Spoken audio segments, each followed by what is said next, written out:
Astonishment. Miracles on the lake. One day, Jesus and his disciples got into a boat and went to the other side of the lake. While they were going across, Jesus went to the back of the boat and fell asleep. Not long after that, a huge storm came up.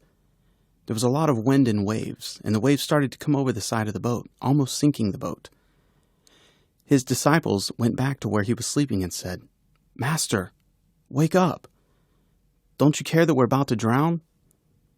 Well, Jesus stood up and he spoke to the wind and the waves.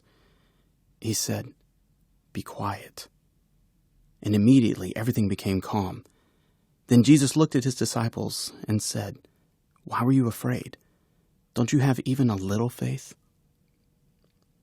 And his disciples looked at each other and they said, "Who is this, that even the wind and the waves obey him?" Well, another time, Jesus sent his disciples out to cross the lake while he stayed behind to pray. Later on, Jesus saw that they were having a hard time rowing because of the raging wind and waves. So he went out to them, walking on top of the water. Well, when they first saw him, they thought it was a ghost. But Jesus said, "Don't be afraid. It's me." Well, Peter called out, "If it's you, tell me to come out to you on the water." And Jesus said, "Come on." Well, Peter got out of the boat and he walked towards Jesus on top of the water.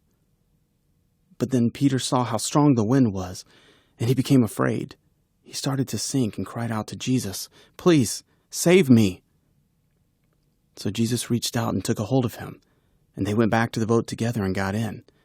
The disciples were amazed, and they worshipped him, saying, "Truly, you are the Son of God."